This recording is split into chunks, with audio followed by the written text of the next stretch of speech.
Hey, what's going on, everybody? I'm Ernie. I'm back with the Face Off Sports Network, and today we're going to dive into some of my favorite wide receiver breakouts for this upcoming season. So, I got three of my favorites here. I'm going to kick it off with Josh Downs. So I think Josh Downs is one of the most overlooked players and receivers in fantasy football. He quietly put together a highly efficient season in 2024, even with a consistent quarterback play that obviously limited his opportunities. He still finished with 72 receptions, 102 targets, 803 yards, and 5 touchdowns.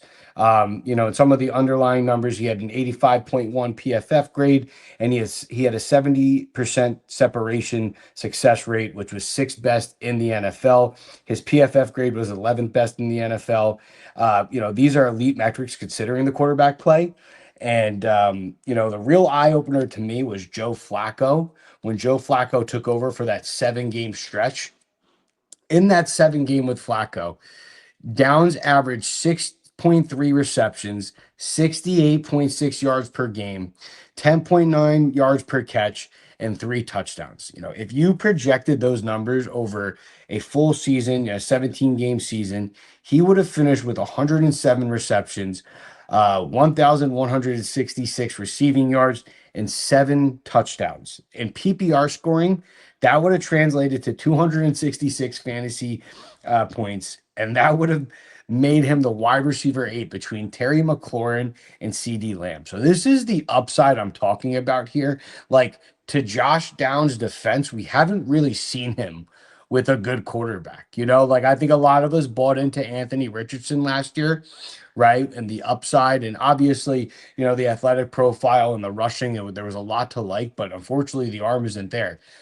Hopefully Steichen can, correct that, right? But even so, they brought in Daniel Jones, and it's disgusting to say, but I think Daniel Jones is the better quarterback. I think, Schefter had an interesting, it was either a video or a tweet, but it definitely came from him where, obviously, the consensus, everybody thinks Daniel Jones stinks, and I understand that, but, he came out and said, like, there was a bidding war going on for Daniel Jones, and there was a higher market for him than the NFL consensus believes.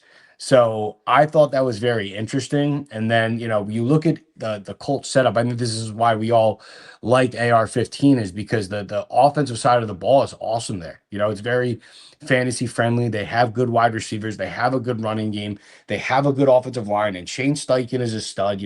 He really engineered that 2022 Eagles offense and got them to the Super Bowl.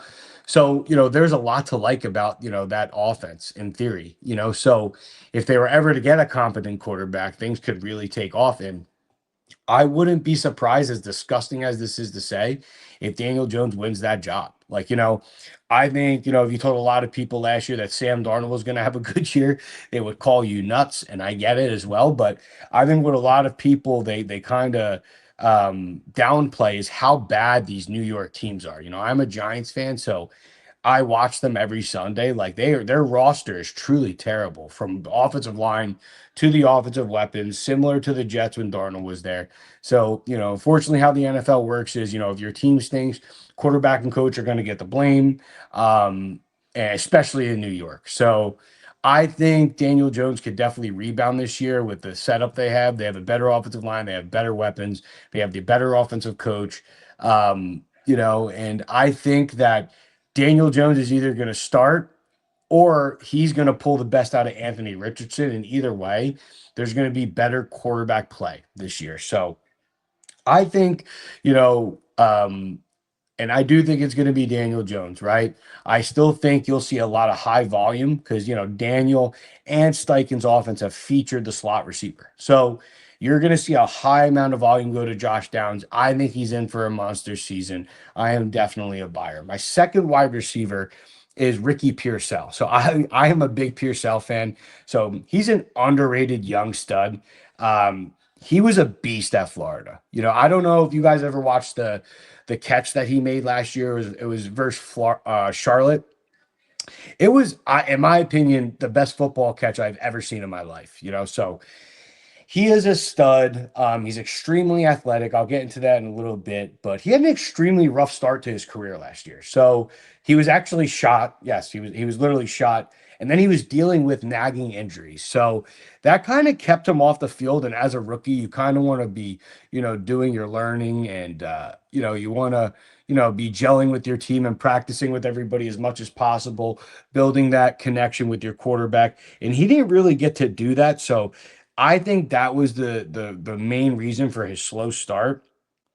And you know, a lot of people thought he was a bust, but then the last two games of the year, things really clicked.